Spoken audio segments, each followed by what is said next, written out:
So welcome back to this session of the Hindu newspaper analysis for UPSC Civil Services examination. Today we will discuss mainly four issues.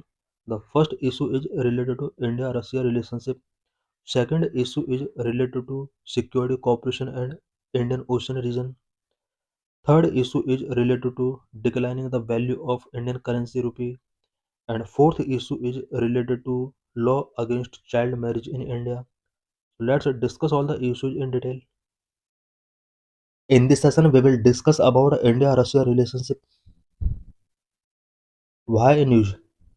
Recently, the 25th anniversary of a declaration of strategic partnership between India and Russia has been celebrated. The declaration was signed in the year 2000. Recently, India और Russia के बीच strategic partnership का 25th anniversary celebrate किया गया। India और Russia के बीच strategic partnership 2000 में sign किया गया था। Since then, 22 annual summits, regular leader-level meetings, ministry dialogue, and working group across sectors have institutionalized the partnership, ensuring continuity and depth. 2000 से लेकर अब तक इंडिया और रशिया के बीच about 22 annual summits, regular leader level meeting, minister dialogue हो चुके हैं, जिसने दोनों कंट्रीज के बीच पार्टनरशिप को इंस्टीट्यूशनलाइज करने में एक इम्पोर्टेंट रोल प्ले किया है। It established a qualitatively new framework that elevated bilateral cooperation across political, security, economic, defense and cultural spheres. India और रशिया के बीच जितने भी समिट्स, मीटिंग एंड डायलॉग हुए हैं, इन सभी ने दोनों कंट्रीज के between political, security, economic, defence and cultural sphere में बायलैटरल कोऑपरेशन को एलिवेट करने के लिए एक न्यू फ्रेमवर्क यहाँ पर एस्टेब्लिश किया है। Core pillars of India Russia partnership. India Russia partnership का कोर पिलर्स क्या क्या है? Number 1 political and diplomatic convergence, number 2 defence and security, number 3 energy security, number 4 trade and economic, number 5 connectivity, number 6 enhance technological capability, number 7 cultural and people to people ties. Number 1 political and diplomatic convergence. Annual summit is at its centrepiece. India और Russia के बीच political and diplomatic convergence जो है, annual summit इसका centre piece है। It means दोनों countries के बीच जो annual summit होते हैं, ये एनुअल समिट दोनों कंट्रीज के पॉलिटिकल एंड डिप्लोमेटिक कन्वर्जेंस में एक इंपॉर्टेंट रोल प्ले करते हैं। Beyond summits, the both nations coordinate closely through ministerial exchange, 2+2 dialogue, and forums like UN, G20, BRICS, SCO, etc. India और रशिया के बीच summits तो होते ही हैं, इसके साथ साथ मिनिस्ट्रियल एक्सचेंज, 2+2 डायलॉग, कुछ forums such as UN, G20, BRICS, SCO, इन सभी फोरम्स में भी इंडिया और रशिया दोनों इम्पोर्टेंट रोल प्ले करते हैं। इन सभी की वजह से दोनों कंट्रीज के बिटवीन जो कोऑर्डिनेशन है वो काफ़ी बूस्ट हुआ है। Russia also back India's bid for a permanent seat on the UN security council. UN security council का मेंबर बनने के लिए, स्पेशली परमानेंट सीट टेकिंग करने के लिए इंडिया का लॉन्ग टाइम से एक बिड रहा है। रशिया ने इसको हमेशा सपोर्ट किया है। Number 2 defence and security.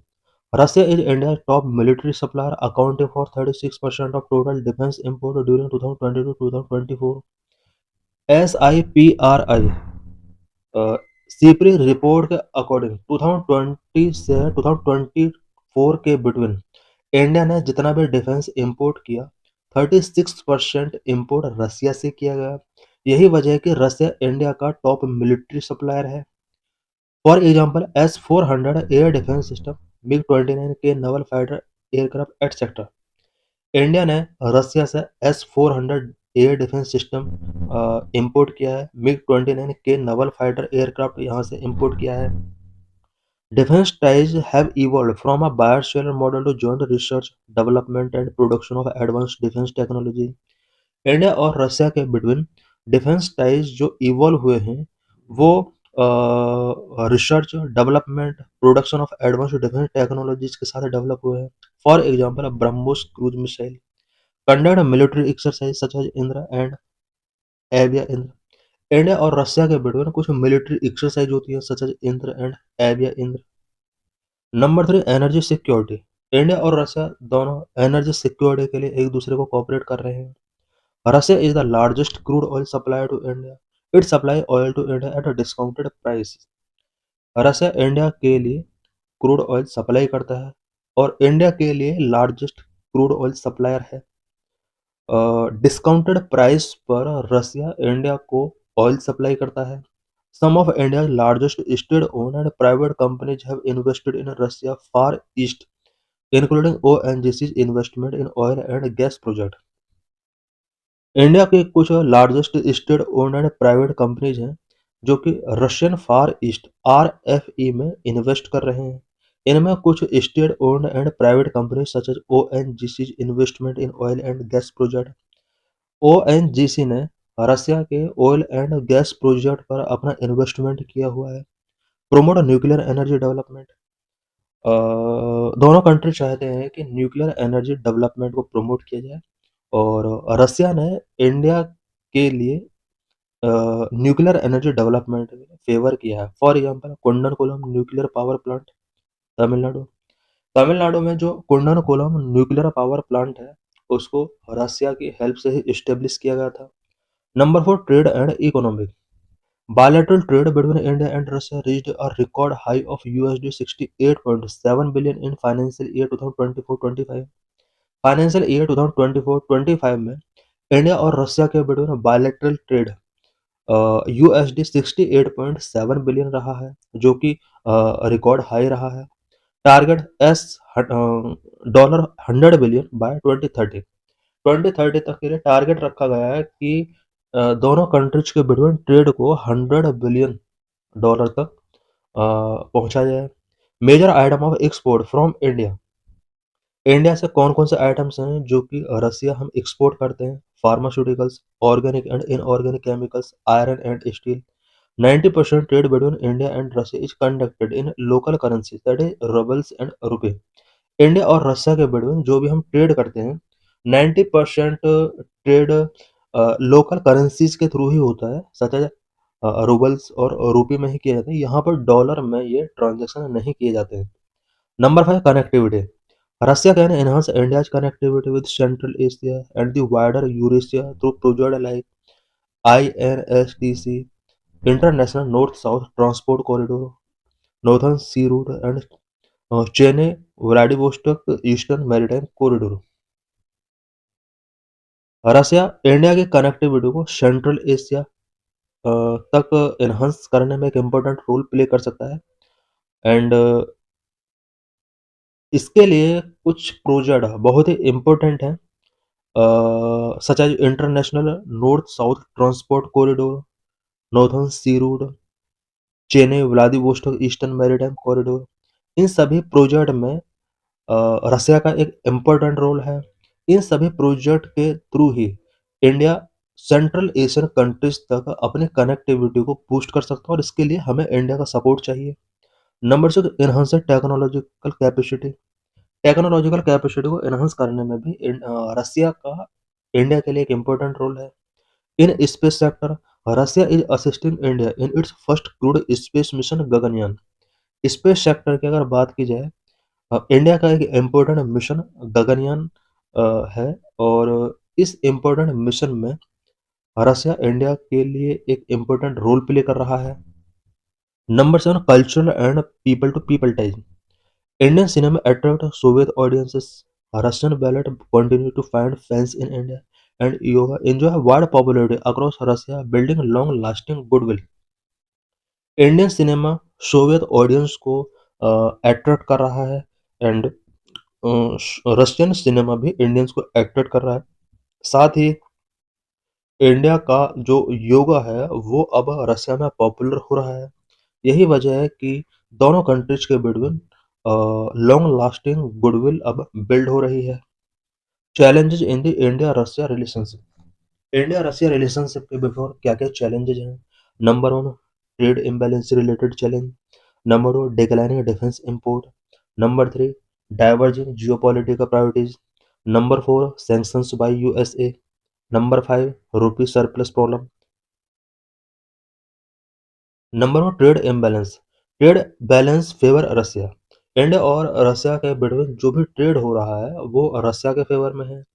Indian import from Russia USD 63.84 billion in financial year 2025. Export USD 4.88 billion. India जो रशिया से इंपोर्ट करता है उसकी कॉस्ट USD 63.84 बिलियन डॉलर रही है फाइनेंशियल ईयर 2025 में, जबकि एक्सपोर्ट जो रहा है 4.88 बिलियन डॉलर रहा है। इंडिया अगर इंपोर्ट करता है तो ये इंडिया के फेवर में नहीं होता है। अगर लेज इंपोर्ट करता है और एक्सपोर्ट अगर इंपोर्ट अगर ज़्यादा करता है और एक्सपोर्ट अगर कम करता है तो ये इंडिया के फेवर में नहीं होता है।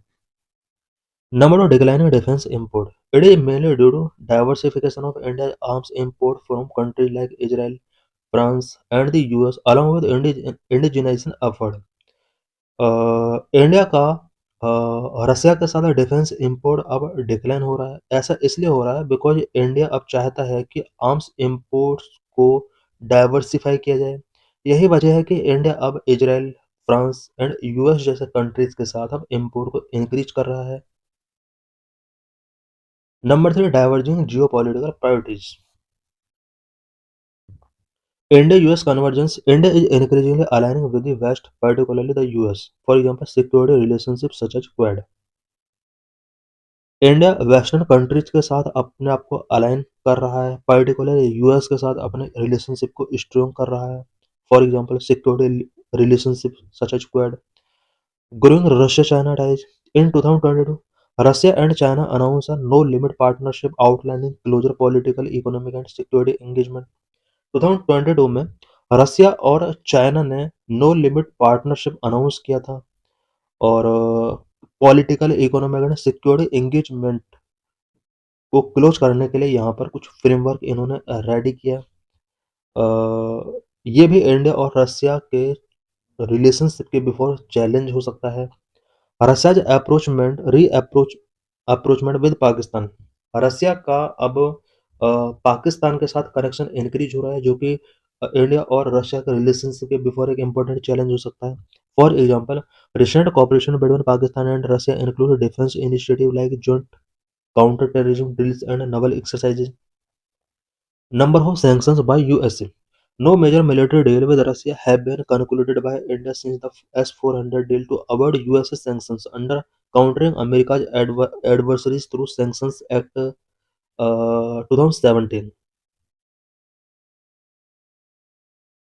S-400 डील के बाद इंडिया ने रशिया के साथ कोई मेजर मिलिट्री डील नहीं किया है, और ऐसा इसलिए किया है बिकॉज यूएसए ने भी कुछ सैंक्शंस इम्पोज किए हुए हैं इंडिया के ऊपर अंडर सैंक्शन एक्ट 2017। यही वजह है कि अब इंडिया ने रसिया के ऊपर अपने इंपोर्ट के लिए डिपेंडेंस को कम किया है। कार्सा allow the imposition of sanctions on countries dealing with three nations such as Russia, Iran and North Korea.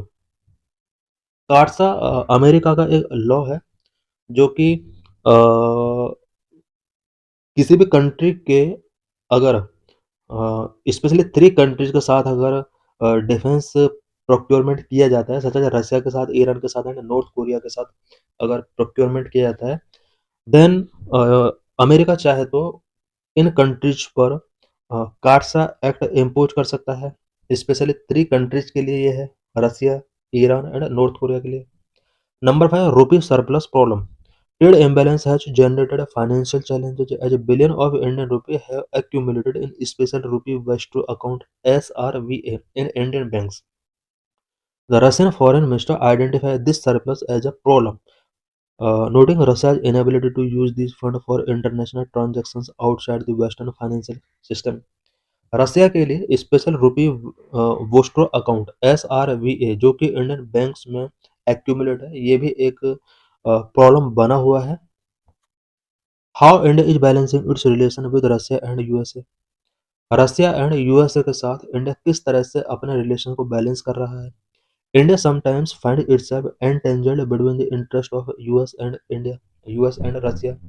For example, US recently imposed tariff on the India for purchasing oil from Russia. It accuses India of financing Russia's war in Ukraine.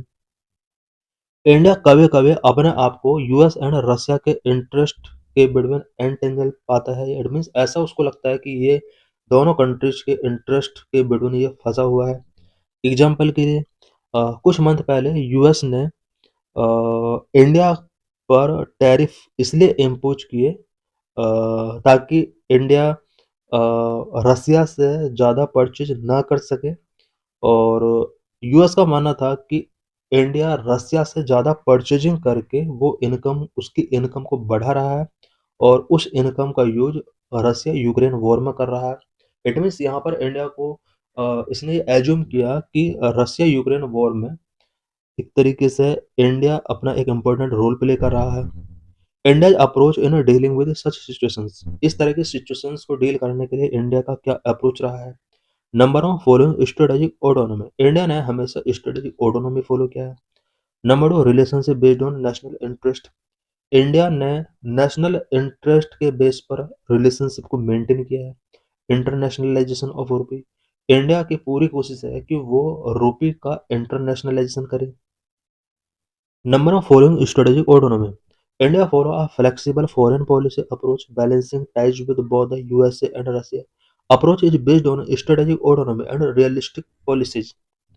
India ने USA and Russia के साथ अपने ties को balance करने के लिए flexible foreign policy approach follow किया है, और ये जो अप्रोच है ये इंडिया की strategic autonomy and realistic policies के बेस पर है। For instance, in the case of Russia-Ukraine conflict, India abstained from UNSC resolution which called for condemning the Russian military action against Ukraine. यहाँ पर एक example given किया गया है कि किस तरह से इंडिया यूएसए और रसिया के साथ अपने टाइज को मेंटेन किया हुआ है। यूनाइटेड नेशन सिक्योरिटी काउंसिल में जब रसिया यूक्रेन कॉन्फ्लिक्ट को लेकर रेजोल्यूशन पास किया गया, तो इंडिया उससे हमेशा अपने आप को एब्सटेन करता रहा, और स्पेशली जो रेजोल्यूशन पास कराया गया था वो रसिया के द्वारा यूक्रेन पर किए गए अटैक को कंडेम करने के लिए था। बट इंडिया ने यहाँ पर कोई वोटिंग नहीं किया, रसिया के अगेंस्ट इसने वोटिंग नहीं किया। Relationship based on national interest, despite the imposition of additional tariff, India has maintained deep ties with Russia. जिस तरह से यूएसए ने इंडिया में एडिशनल टैरिफ इम्पोज किए हैं, उसके बाद भी इंडिया ने रसिया के साथ अपने टाइज को मेंटेन किया हुआ है।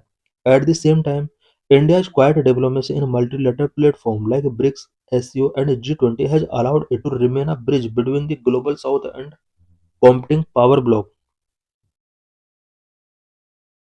इंडिया कुछ multilateral platform such as BRICS, SCO and G20 में अपना एक डिप्लोमेसी यहाँ पर रखता है, और global south and competing powers के बिटवीन गैप को फिल करने के लिए इंडिया अपना एक इम्पोर्टेंट रोल प्ले कर रहा है। Internationalisation of rupee, to deal with sanctions on Russia, India is promoting alternative payment mechanisms such as trading in rupees और rubles। रसिया के साथ रसिया पर जो सैंक्शंस इम्पोज किए गए हैं वेस्टर्न कंट्रीज के द्वारा, इसको डील करने के लिए इंडिया ने रसिया के साथ ट्रेड के लिए अल्टरनेटिव पेमेंट को प्रमोट किया है। सच एज अब जो ट्रेड किया जा रहा है वो रुपीज और रबल्स में किया जा रहा है, इनमें लोकल करेंसीज में ट्रेड किया जा रहा है। How India Russia relationship can be strengthen, India और रशिया के बिटवीन रिलेशनशिप को किस तरह से स्ट्रेंथन किया जा सकता है। Number one, enhancing mutual trust. Number two, need to strengthening tier second diplomacy. Number three, need to diversify trade. Number four, promoting joint research and co-development.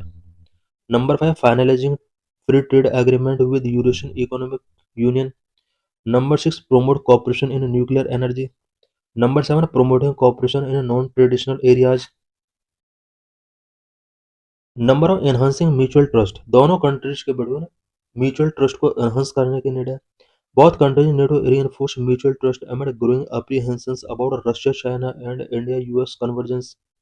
जिस तरह से प्रेजेंट में रशिया चाइना के रिलेशनशिप स्ट्रॉन्ग हो रहे हैं, India और US के रिलेशनशिप स्ट्रॉन्ग हो रहे हैं, इस टाइम के ड्यूरिंग इंडिया को रशिया के साथ म्यूचुअल ट्रस्ट को रीइंफोर्स करना होगा।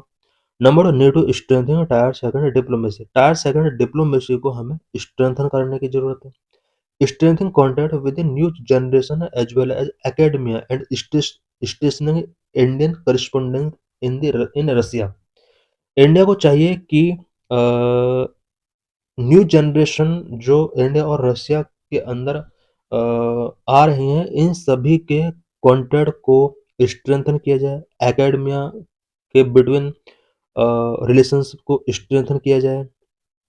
Number 3, need to diversify trade, trade को हमें डाइवर्सिफाई करने की नीड है।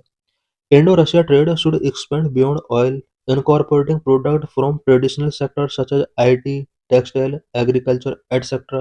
It will promote India's export to Russia. India और रशिया के बिटवीन ट्रेड को हमें ऑयल के बियॉन्ड हमें एक्सपेंड करना होगा। कुछ traditional sector such as IT, textile, agriculture, इन सभी से हटकर हमें प्रोडक्ट को इनकॉर्पोरेट करना होगा। इससे इंडिया का एक्सपोर्ट रसिया के साथ प्रमोट हो सकता है। Number 4, promoting joint research and को डेवलपमेंट, इंडिया और रसिया दोनों को जॉइंट रिसर्च एंड को डेवलपमेंट को प्रमोट करना होगा। Building on a past success like BrahMos missile and AK-203 rifles, future collaboration should focus on next generation defence technologies. Past success अगर देखे जाएं इंडिया और रशिया के बिटवीन जॉइंट रिसर्च एंड को डेवलपमेंट के like BrahMos missile and AK-203 rifles, past success के base पर दोनों कंट्रीज के between next generation defence technologies पर हमें फोकस करना होगा और कोलैबोरेशन फ्यूचर के कोलैबोरेशन को हमें स्ट्रॉन्ग करना होगा। Number 5, finalising free trade agreement with Eurasian economic union, Eurasian economic union के साथ हमें फ्री ट्रेड एग्रीमेंट को फाइनलाइज करना होगा। और यूरेशियन इकोनॉमिक यूनियन का रसिया एक की मेंबर है। यही वजह है कि हमें EAEU के साथ अपने free trade agreement means FTA को फाइनलाइज करना होगा। Number 6, promote cooperation in nuclear energy, nuclear energy के सेक्टर में हमें कॉपरेशन को प्रमोट करना होगा। Russia can help India in developing small modular reactor, small modular reactor को डेवलप करने में रसिया इंडिया का एक इम्पोर्टेंट रोल प्ले कर रहा है। Number 7, promoting cooperation in non-traditional areas like AI, cyber security, etc. Non-traditional areas such as artificial intelligence, cyber security, इन सभी से हटकर हमें कॉपरेशन को स्ट्रेंथन करना होगा।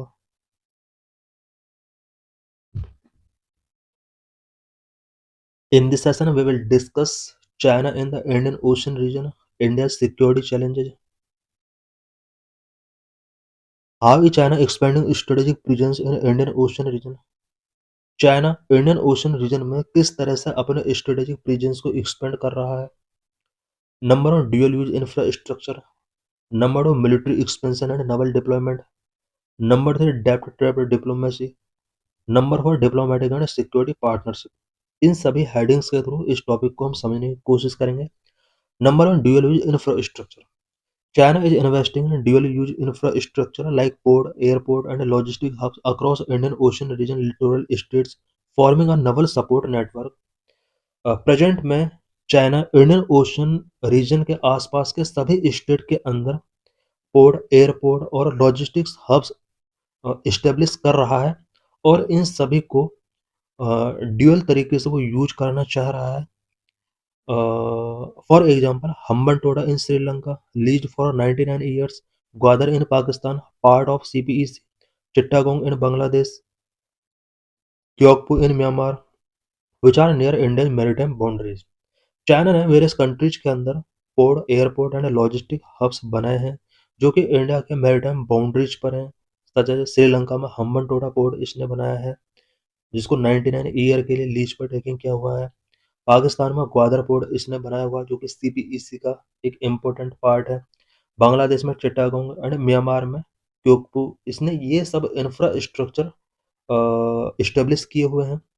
China's string of pulse strategy envision a naval logistic network that facilitates swift troop deployment in the times of conflict. China ने string of pearls strategy follow की है जो कि इसके नवल लॉजिस्टिक नेटवर्क को स्ट्रेंथन करने में एक इम्पोर्टेंट रोल प्ले करती है और कॉन्फ्लिक्ट के ड्यूरिंग इन सभी पोर्ट, एयरपोर्ट एंड लॉजिस्टिक का यूज यहाँ पर ट्रूप डिप्लॉयमेंट के लिए किया जा सकता है। इट मीन्स यहाँ पर ये जितने भी इंफ्रास्ट्रक्चर हैं, चाइना अपने नवल लॉजिस्टिक नेटवर्क को एस्टेब्लिश करने के लिए भी इसका यूज कर रहा है एंड ट्रूप डिप्लॉयमेंट के लिए भी इसका यूज कर रहा है। Number of military expansion and naval deployment. China has significantly increased its naval presence in the Indian Ocean region through the Djibouti military base 2017 to sustain naval operations along with increased warship deployment including submarine. China ने Indian ocean region में Naval presence को increase करने के लिए बहुत सारे initiatives taking किए हैं और जिबूती मिलिट्री बेस 2017 में इसने इस्टेब्लिश किया था। It means Djibouti military base भी इसका एक एग्जाम्पल है कि किस तरह से इंडियन ओशन रीजन में चाइना अपने नवल प्रेजेंस को इंक्रीज कर रहा है। China also sends scientific research vessel for example Xiang Yang Hong 3 for oceanographic surveys which aiding submarine operations and maritime domain awareness.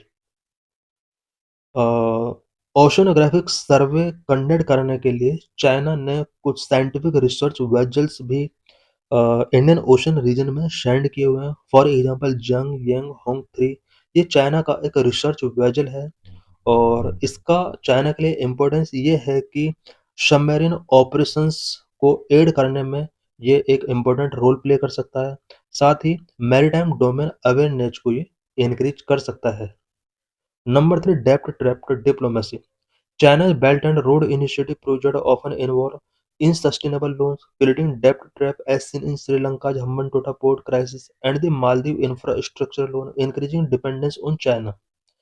China ने belt and road initiative project start किया था जिसके under loans given किए जाते हैं countries को और unsustainable loan यहाँ पर प्रोवाइड किए जाते हैं। डेब्ट ट्रैप यहाँ पर क्रिएट किए जाते हैं जिस तरह से हमने श्रीलंका के अंदर देखा, स्पेशली यहाँ पर हम्बन टोटा पोर्ट क्राइसिस यहाँ पर क्रिएट हुआ। मालदीव के अंदर इंफ्रास्ट्रक्चर डेवलपमेंट के लिए लोन गिवन किए जा रहे हैं। इसकी वजह से इन सभी कंट्रीज जो कि इंडियन ओशन रीजन में आते हैं, चाइना के ऊपर डिपेंडेंसी इनका इंक्रीज हो रहा है। By leveraging economic vulnerabilities, China pressure Indian ocean nations to align with its strategic interest often at the cost of regional stability. Economic vulnerabilities leverage करके China Indian ocean region nations को pressurise कर रहा है कि वो China के strategic interest के according work करें और रीजनल स्टेबिलिटी की कॉस्ट पर ऐसा किया जा रहा है। इट मीन्स यहाँ पर इंडियन ओशन रीजन के अंदर उन कंट्रीज को प्रेशराइज किया जा रहा है जिन कंट्रीज ने चाइना से लोन लिया हुआ है या कोई इंफ्रास्ट्रक्चर डेवलपमेंट के लिए चाइना को कोई हेल्प टेकिंग किया गया है, उन सभी को यहाँ पर प्रेशराइज किया जा रहा है। Number 4 diplomatic and security partnership.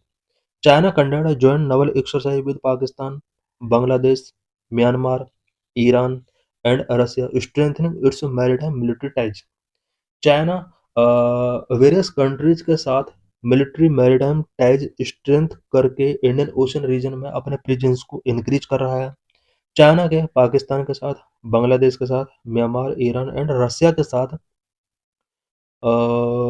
Joint Naval exercise conduct हो रहे हैं। The launch of the China-Indian Ocean Region Forum highlights China's growing strategic and economic interest in the region. China ने China Indian ocean region forum launch किया है। ये Indian ocean region में China के strategic and economic interest को show कर रहा है। How China's presence in the Indian Ocean region threaten India's interest in the region. Indian ocean region में चाइना का प्रेजेंस किस तरह से इंडिया के इंटरेस्ट को थ्रेटन कर सकता है। Number 1 military and security threat, number 2 economic threat, number 3 strategic threat, number 4 intelligence and surveillance threat, number 5 diplomatic and geopolitical threat, number 6 threat of Indo Pacific stability. Number of military and security threat. China's strategic port, Gwadar, Hambantota, Djibouti, and Coco Island enable the Chinese Navy to deploy warship, monitor Indian naval activity, and potentially blockade key sea lanes like the Malacca Strait and Strait of Hormuz. China के कुछ strategic port such as Gwadar, Hambantota, Djibouti and Coco Island, ये सभी port China की जो navy है अ, उसको warship के during deploy करने के लिए, इंडियन नवल एक्टिविटी को मॉनिटर करने के लिए और Malacca strait and straight of Hormuz जैसे जो सी लेन्स हैं उसको ब्लॉकेड करने में एक इम्पोर्टेंट रोल प्ले कर सकते हैं। Number 2, economic threat. As 80% of India's oil import passing through the Indian Ocean region, China could disrupt trade route during conflict, threatening India's energy security. India और China के between अगर कोई conflict होता है then India का energy security यहाँ पर threaten हो सकता है बिकॉज इंडिया का 80% ऑयल इंपोर्ट जो किया जाता है वो इंडियन ओशन रीजन के अंदर किया जाता है। इंडियन ओशन रीजन में चाइना का जो डोमिनेंस है वो इंडिया के लिए एक एनर्जी थ्रेट क्रिएट कर सकता है। Number 3, strategic threat. Due to China's debt-trapped diplomacy, India has risked to losing traditional allies, diplomatic leverage in SAARC and BIMSTEC, and faces increased Chinese naval access near its source via client trade. China की डेप्ट trap diplomacy की वजह से India के जो traditional एलिज थे specially Indian ocean region के इन एलिज के before भी कुछ थ्रेट यहाँ पर क्रिएट हो सकते हैं, स्पेशली हमारे लिए भी एक थ्रेट हो सकता है। सार्क एंड बिम्स्टेक में जिस तरह से चाइना का डिप्लोमेटिक लीवरेज इंक्रीज हो रहा है और चाइना का जिस तरह से naval access Indian ocean region में इंक्रीज हो रहा है, ये सब इंडिया के लिए एक थ्रेट क्रिएट कर सकते हैं।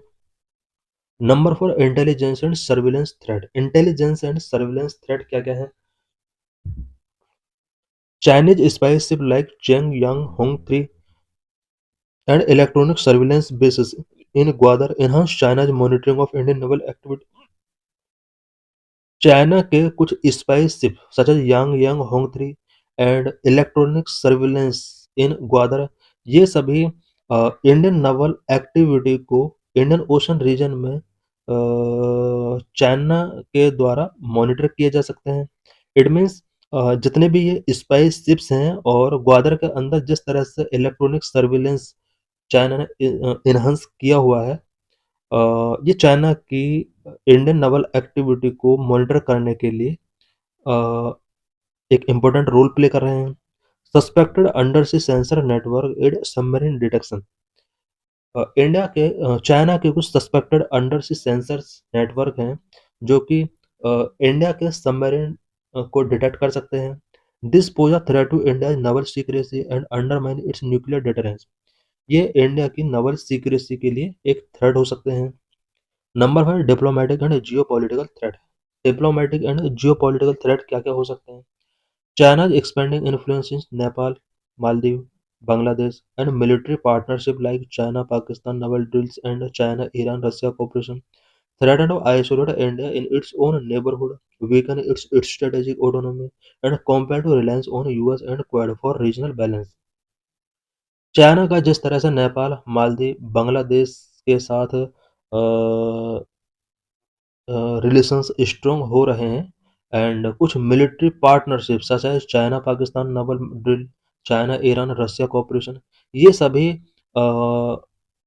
इंडिया को आइसोलेट कर सकते हैं अपने ही नेबरहुड में। इट मीन सभी कंट्री जो इंडिया के नेबर कंट्रीज हैं उन सभी कंट्रीज में चाइना इंडिया आइसोलेट हो सकता है, इंडिया की स्ट्रेटेजिक ऑर्डर में वीक हो सकती है एंड इंडिया को यूएस पर रिलायंस के लिए यहाँ पर कॉम्पेल किया जा सकता है।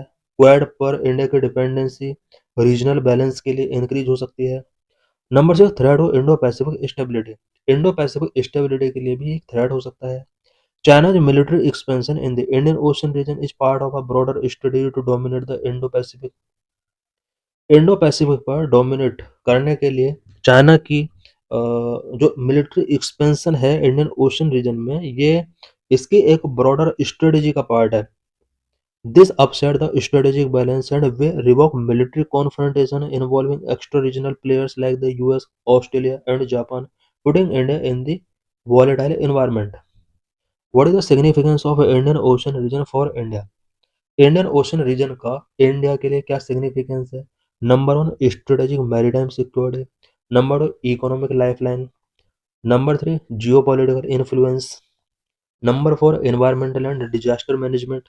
Number five, scientific research and exploration. Number one, strategic maritime security.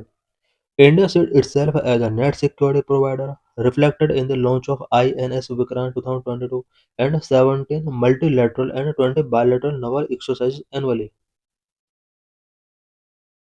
Indian ocean region में इंडिया अपने आप को एक नेट सिक्योरिटी प्रोवाइडर का तौर पर देखता है और इंडियन ओशन रीजन में इंडिया ने INS विक्रांत 2022 में लॉन्च किया था। 17 multilateral and 20 bilateral naval exercises Indian ocean region में एनुअली कंडक्ट की जाती हैं।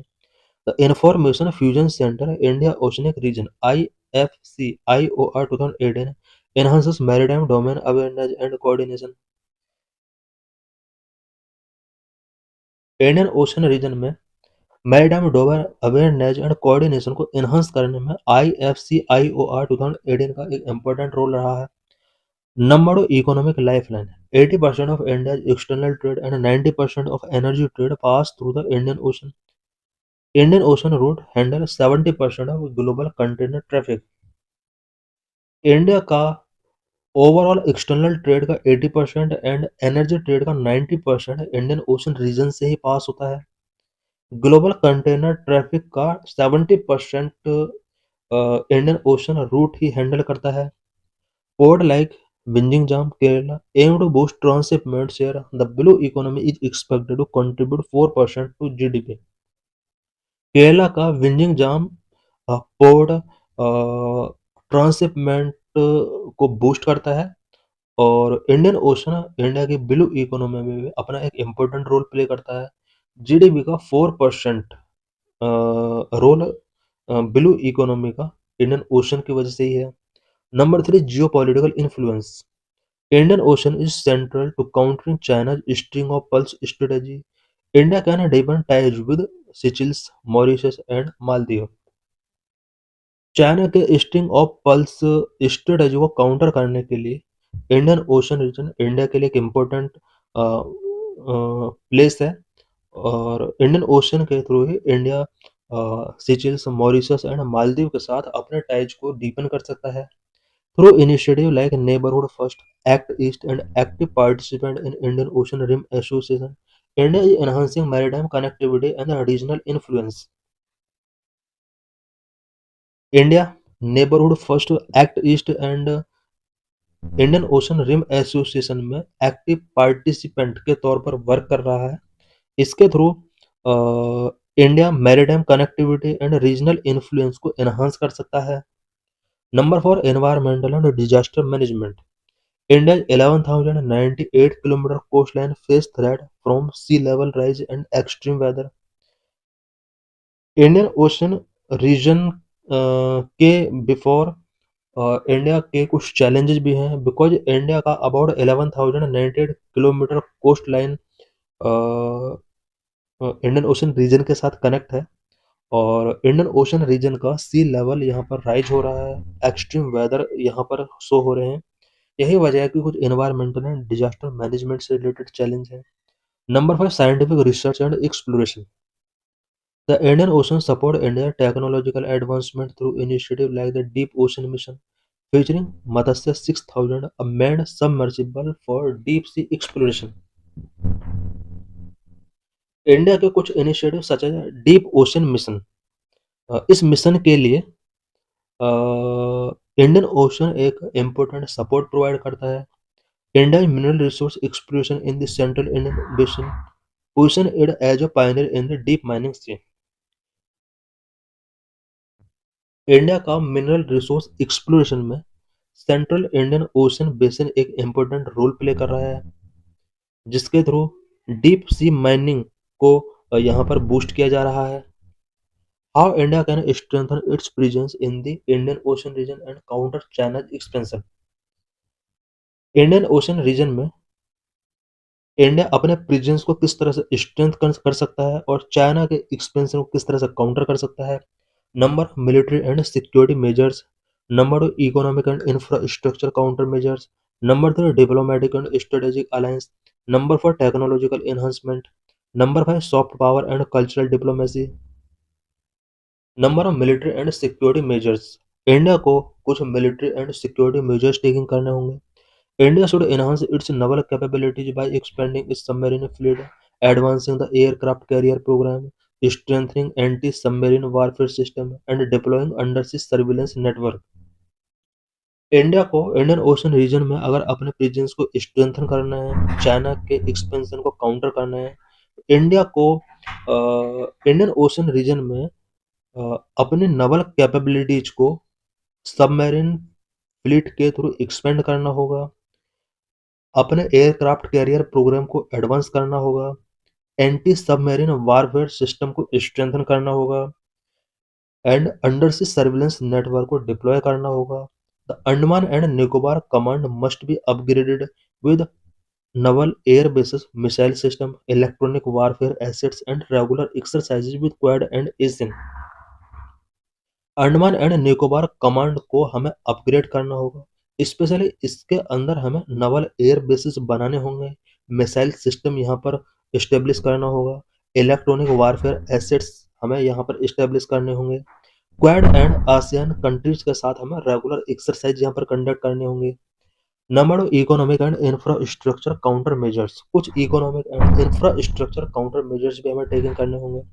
India should promote its Mahasagar, Mahasagar means maritime heads for active security and growth for all in region policy by positioning the India Middle East Europe economic corridor as a BRI alternative and need to investing in a regional port like Chabahar in Iran, Sabang in Indonesia and Qom in Oman।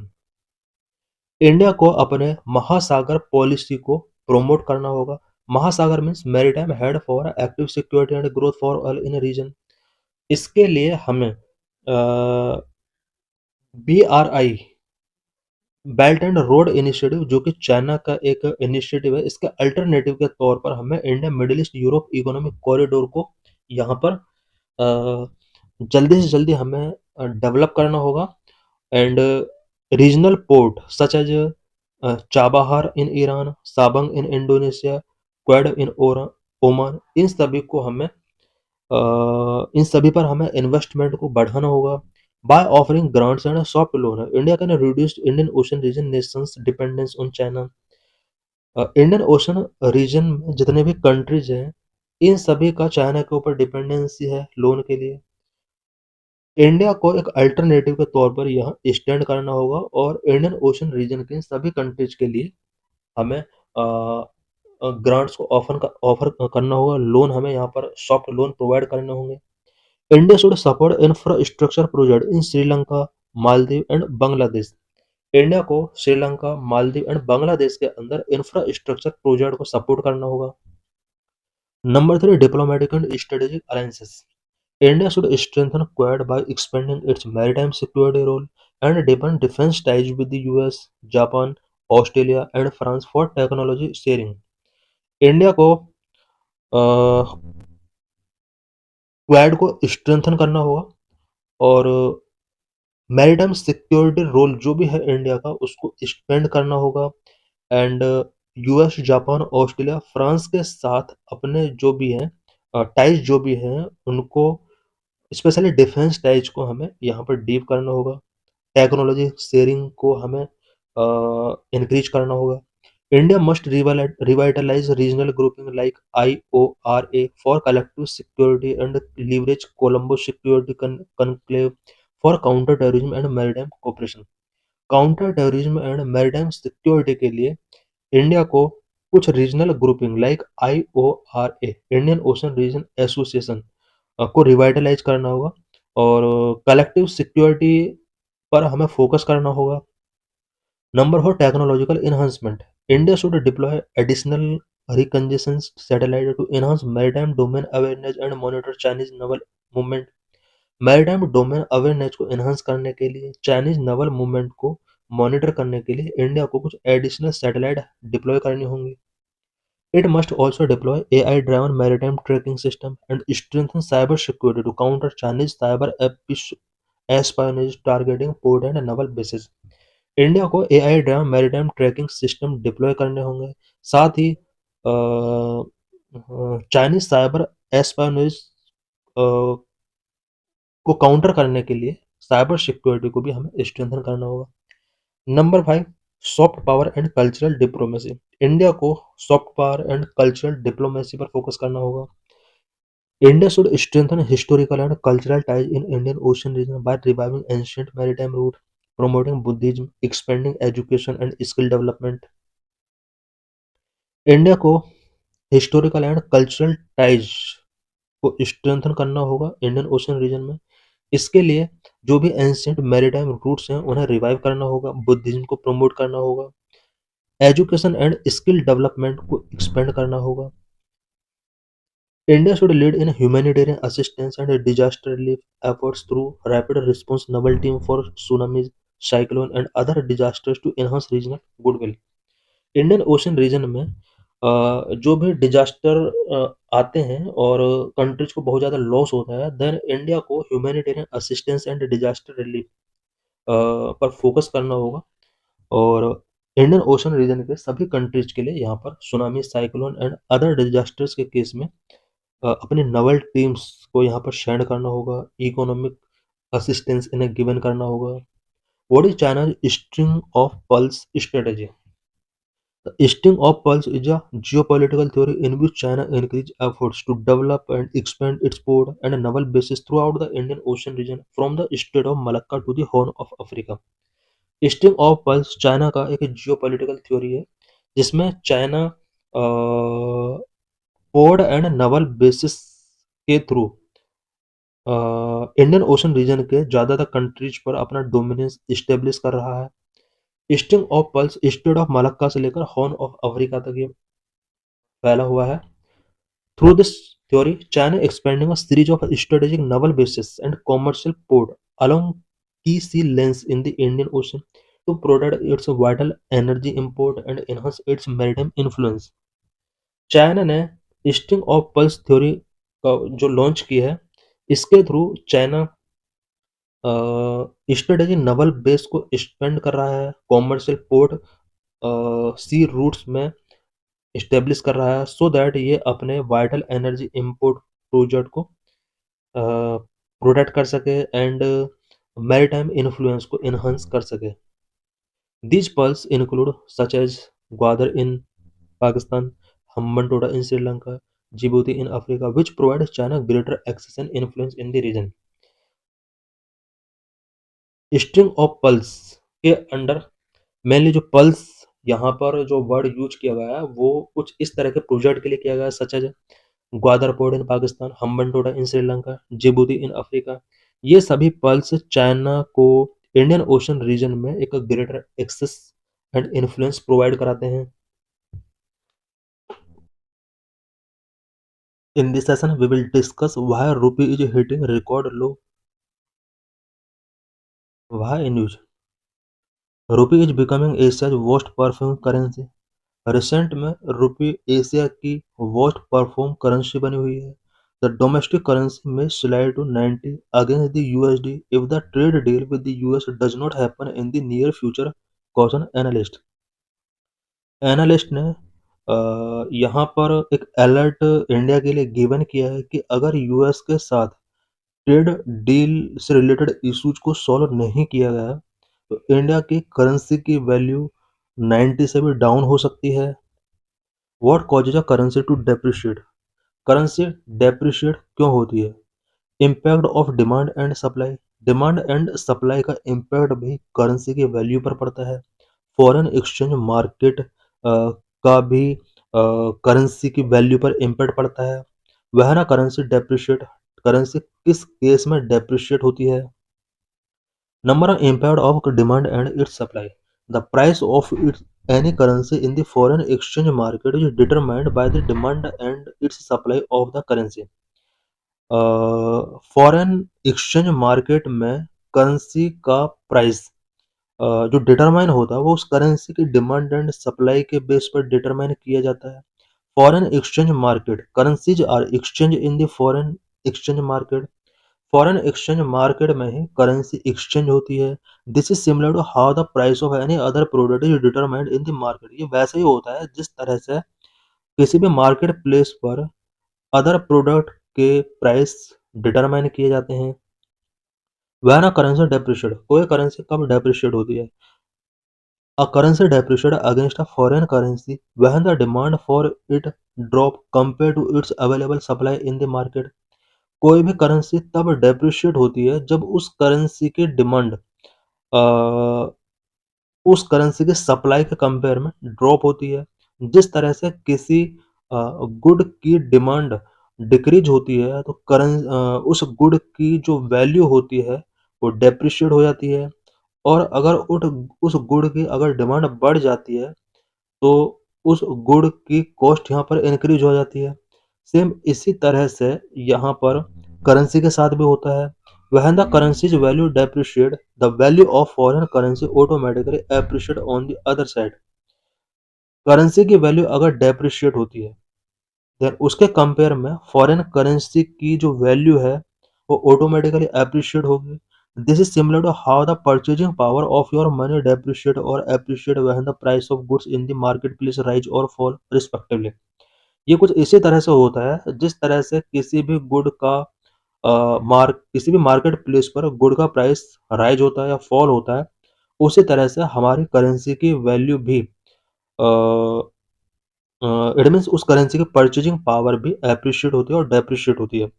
Appreciate तब होती है जब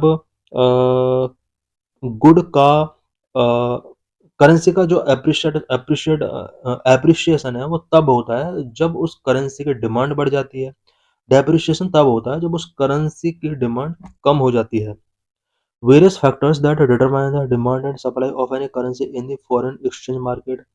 foreign exchange market में currency की demand and supply को determine करने वाले factors क्या-क्या हैं? It means foreign exchange market में करेंसी की डिमांड कब बढ़ती है, कब घटती है। Number of monetary policy of countries central bank. Number of demand by foreigners for the good and assets. Number of monetary policy of a country's central bank. If a central bank adopting a looser monetary policy compared with other central bank, supply of its currency in the market increase, currency's value drop। किसी भी country का central bank अगर loser monetary policy follow करता है other central bank के compare में, then इससे market में करेंसी सप्लाई इंक्रीज हो जाएगा और इसकी वजह से करेंसी का जो वैल्यू होगा वो ड्रॉप होगा। If central bank adopting tighter monetary policy, supply of currency decrease, the currency value increase।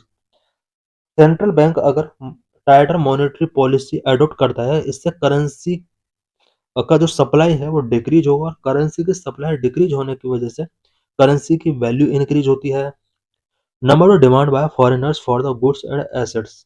Foreigners के द्वारा गुड्स एंड एसेट्स की डिमांड भी करेंसी की वैल्यू को डिटरमाइन करती है। High demand of currency by foreigners to purchase countries goods and assets lead to a rise in the value of currency. Foreigners के द्वारा गुड्स एंड एसेट्स को purchase करने के लिए करेंसी की अगर डिमांड की जाती है इससे करेंसी की वैल्यू राइज होती है। A fall in demand for a countries goods और assets will cause the value of its currency to fall. Country के गुड्स और एसेट्स को परचेज करने के लिए अगर कंट्री की करेंसी की डिमांड फॉल होती है तो इससे करेंसी का वैल्यू फॉल होता है। What are reasons behind this rupees recent fall. Recent में इंडिया के अंदर जो रुपये में फॉल हो रहा है उसके लिए क्या क्या रीजंस हैं? Number one, exit of foreign investors from India. Number two, RBI looser monetary policy. Number three, low export and high import. Number four, low forex reserve. Number five, US tariffs and trade headwinds. Number six, strengthening US dollar. Number seven, decisions by US Federal Reserve on interest rate. Number eight, geopolitical tensions. Number nine, exit of foreign investors from India. Exit of foreign investors from India can put pressure on rupee।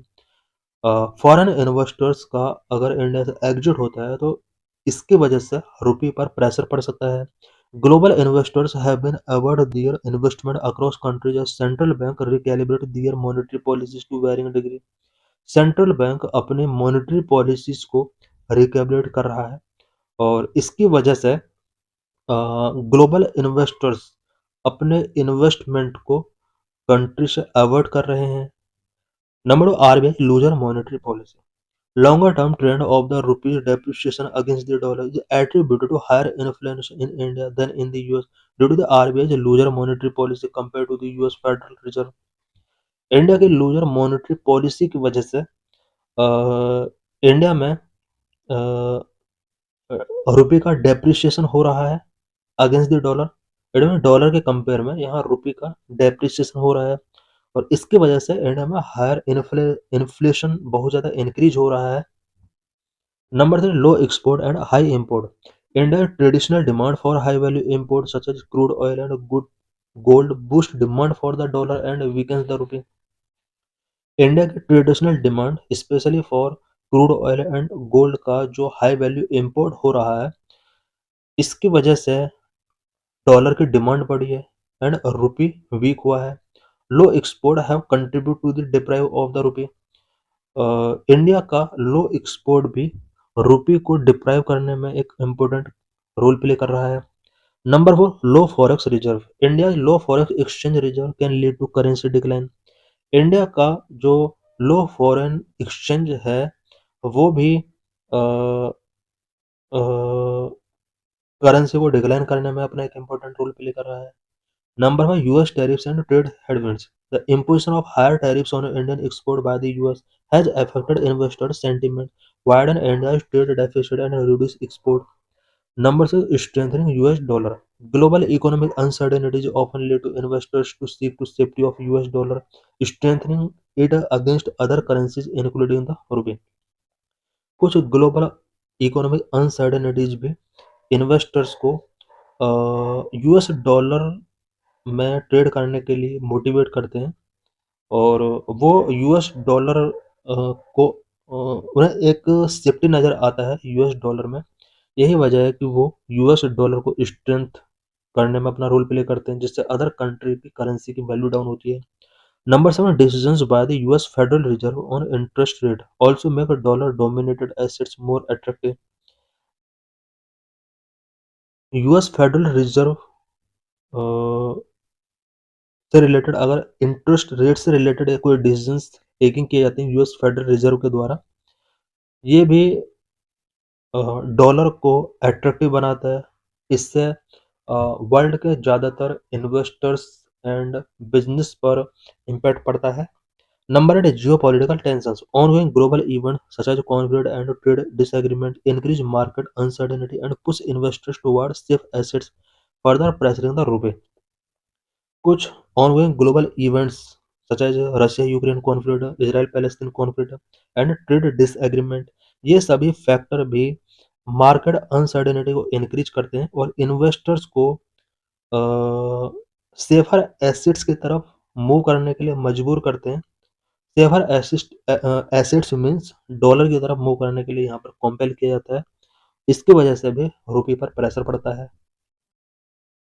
What are various laws against child marriage in India? Why news? The Union Ministry of Women and Child Development launched a 100-day nationwide movement on December 5 to help end child marriage in the country by 2030। Union ministry of women and child development ने 2030 तक child marriage को and करने के लिए 100 day का nation wide movement start किया है। India is committed to the global target of eliminating the practice in line with the UN Sustainable Development Goal।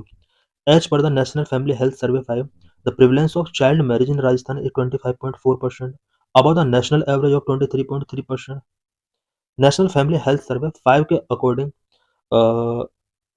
National level पर 23.3% मैरिज चाइल्ड मैरिज होती हैं, जबकि राजस्थान में 25.4% मैरिज चाइल्ड मैरिज के under हो रही हैं। Legal and policy framework for child marriage से related legal and policy frameworks क्या क्या हैं? Number 1, prohibition of child marriage act 2006। It is a primary law that prohibit marriage below 18 for women and 21 for men. India में child marriage को prohibit करने के लिए prohibition of child marriage act 2006 एक primary law है। It has provisions for punishment and annulment of marriages. अगर child marriage किया जाता है तो इसके लिए यहाँ पर पनिशमेंट प्रोविजन किया गया है और चाइल्ड मैरिज को यहाँ पर प्रिवेंट किया जा सकता है इस एक्ट के according. Number of prohibition of child marriage amendment bill 2021। Child marriage act 2006 के अंदर 2021 में कुछ अमेंडमेंट किए गए। Aims to raise the legal marriage age for women to 21 age par with man to bring about uniformity and empower women further. Women को empower करने के लिए एंड मेल फीमेल के बिटवीन यूनिफॉर्मिटी को स्ट्रेंथन करने के लिए 2021 में जो चाइल्ड मैरिज एक्ट के अंदर अमेंडमेंट किए गए, इसमें वुमेन के एज को 18 से 21 ईयर किया गया। इट मीन्स वुमेन का अब लीगल मैरिज एज जो है वो 21 ईयर है। द जुवेनाइल जस्टिस एक्ट 2015 के अंदर भी कुछ प्रोविजन किए गए हैं। पोक्सो एक्ट 2012 के अंदर भी कुछ प्रोविजन किए गए हैं। डॉरी प्रोहिबिशन एक्ट 1961 के अंदर भी कुछ प्रोविजन किए गए हैं। Status and key data related to child marriage से रिलेटेड क्या स्टेटस है, क्या डाटा है। नेशनल फैमिली हेल्थ सर्वे 5 के अकॉर्डिंग ये डाटा है, जो कि 2019 से 21 में कंडक्ट कराया गया। प्रीवलेंस 23.3% of women aged 20 to 24 were married before the legal age of 18। 2020 से 2024 में अबाउट 23.3% वुमेन का शादी या मैरिड जो किया गया वो 18 ईयर से बिफोर किया गया। Decline the national prevalence of child marriage has nearly halved from 47% in 2005-6 में इंडिया में about 47% marriage early age it means 18 year से पहले होती थी। इट मीन्स चाइल्ड मैरिज का रेट उस टाइम पर बहुत ज़्यादा था। Gender disparity while girls are disproportionately affected, boys also experience child marriage. 17.7% of men age 25 to 29 were married before 21। India में 17.7% मेन ऐसे थे जो 21 ईयर से पहले उनका शादी कर दिया गया था। Regional hotspot state like West Bengal, Bihar, Tripura, Jharkhand, Assam, Andhra Pradesh, Rajasthan and Telangana have higher rate than the national average. कुछ स्टेट ऐसे हैं जहां पर चाइल्ड मैरिज का जो रेट है वो नेशनल एवरेज से ज़्यादा है, such as West Bengal, Bihar, Tripura, Jharkhand, Assam, Andhra Pradesh, Rajasthan, Telangana. Socio economic factor girls with no education 48% and those from the lowest wealth 28-40% are significantly more likely to marry early compared to educated or wealthier person 4% and 8% respectively।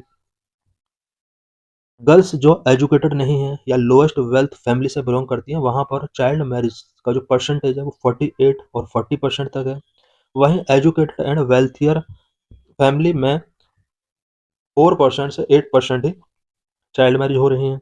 Major causes of child marriage in India. India में child marriage के लिए major cause कौन कौन से हैं? Number 1 poverty, number 2 cultural and traditional norm, number 3 lack of education, number 4 gender inequality, number 5 weak law enforcement. Number 1 poverty families marry daughters early to reduce financial burden and dowry cost. Girls को आज भी financial burden के तौर पर assume किया जाता है society में। डॉरी कोस्ट को ध्यान में रखते हुए फैमिली ज़्यादातर डॉटर का अर्ली मैरिज कर देती हैं। Number 2 cultural and traditional norm deeply entrenched patriarchal belief often prioritize family honor and a girl's perceived safety with early marriage seen as a protection against premarital relationship और sexual violence। India में ज़्यादातर families को प्रीमैरिटल relationship का डर होता है, sexual violence का डर होता है। यही वजह है कि अपने ऑनर को मेंटेन करने के लिए इंडिया में चाइल्ड मैरिज बहुत ज़्यादा इंक्रीज रहा है। Number 3 lack of education the right of education act only mandate free education up to age 14 and limited access to secondary schooling specially in rural areas pushes girls out of education and into early marriage. India में right of education के under जो free education provide कराया जाता है वो only 14 years तक ही provide कराया जाता है। सेकेंडरी स्कूलिंग तक ज़्यादातर गर्ल्स एक्सेस नहीं कर पाती हैं स्पेशली रूरल एरियाज में। यही वजह है कि ज़्यादातर गर्ल्स को एजुकेशन उतना नहीं मिल पाता और अर्ली मैरिज उनका कर दिया जाता है। Number 4 gender inequality girls are often viewed as economic liability with limited rules beyond the household leading to less investment in their well being and future. Girls को इकोनॉमिक लायबिलिटीज के तौर पर view किया जाता है और ऐसा माना जाता है कि हाउस होल्ड से बाहर उनका कोई रोल नहीं है। यही वजह है कि गर्ल्स पर ज़्यादा इन्वेस्टमेंट नहीं किया जाता है, उनके फ्यूचर के वेल बीइंग के लिए फोकस नहीं किया जाता है। Number 5 weak law enforcement inadequate monitoring and law in conviction rate under existing law contribute to the problem। कुछ लॉ इन्फोर्समेंट से रिलेटेड भी प्रॉब्लम है। बिकॉज कॉन्विक्शन रेट जो है वो काफ़ी लो लो है। अगर चाइल्ड मैरिज का केस आता है तो उससे रिलेटेड कॉन्विक्शन रेट बहुत ही स्लो है, और मॉनिटरिंग उतना नहीं है जितना होना चाहिए सोसाइटी में कि कितने चाइल्ड मैरिज हो रहे हैं। कॉन्सिक्वेंसेस ऑफ चाइल्ड मैरिज के क्या क्या कॉन्सिक्वेंसेस हैं? Number one, health risk. Number two, violation of rights. Number three, poverty cycle. Number four, violence and abuse. Number one, health risk. Early pregnancy lead to higher rate of maternal and infant mortality, malnutrition and obstetric complications. Early pregnancies maternal and infant mortality rate को बढ़ाता है, मेल जैसी problem को बढ़ाता है। Number two, violation of rights. It denies children their fundamental right to education, health and choice, violating national and international conventions. Early marriage की वजह से चिल्ड्रन का फंडामेंटल राइट भी, specially right to education, health and choice, ये violate होता है, और national and international कॉन्विक्शंस जो भी हैं उसको भी वायलेट करता है। Number three, poverty cycle. Child bride often lack the education and skill for meaningful work, perpetuating an intergenerational cycle of poverty। Child marriage की वजह से एजुकेशन एंड स्किल प्रॉपरली नहीं मिल पाता है गर्ल्स और बॉयज को, और वो मीनिंगफुल वर्क नहीं कर पाते हैं जो उनसे एक्सपेक्ट की जाती है, और इससे एक पॉवर्टी का साइकिल एक एस्टेब्लिश होता है। Number four, violence and abuse. Young brides are more vulnerable to domestic violence, sexual abuse and social isolation. Young brides के साथ सबसे ज़्यादा domestic violence, sexual abuse and social isolation show होते हैं। Government initiative related to child marriage. Child marriage को prevent करने के लिए गवर्नमेंट ने क्या क्या इनिशिएटिव टेकिंग किए हैं? स्कीम, बेटी Bachao Beti Padhao aims to promote gender equality and girls child education. Gender equality and girls child education को प्रमोट करने के लिए बेटी बचाओ बेटी पढ़ाओ स्कीम है। Sukanya Samriddhi Yojana and conditional cash transfer, financial incentive scheme to encourage families to save for their daughters education and delay marriage. Daughter के education को save करने के लिए, मैरिज को डिले करने के लिए फैमिलीज को यहाँ पर फाइनेंशियल इंसेंटिव प्रोवाइड कराया जाता है Sukanya Samriddhi Yojana and conditional cash transverse के अंदर। कैंपेन, द बाल विवाह मुक्त Bharat child marriage free India campaign involve awareness drives and a national portal for monitoring and reporting cases. India में बाल विवाह मुक्त Bharat, it mean child marriage free India campaign start किया गया, जिसके अंदर चाइल्ड मैरिज से रिलेटेड केसेस को मॉनिटर करने के लिए एंड रिपोर्ट करने के लिए पीपल को यहाँ पर अवेयर किया जाता है। Supreme Court directives. The Supreme Court has urged Parliament to ban child bathrooms and emphasize the need for better enforcement and a multi-sectoral approach. Supreme court ने भी पार्लियामेंट से अर्ज किया है कि इंडिया में चाइल्ड मैरिज को बैन किया जाए, और चाइल्ड मैरिज को एंड करने के लिए जो भी एक्ट या लॉ है उनको बेटर तरीके से इन्फोर्स किया जाए। तो thanks for watching this video.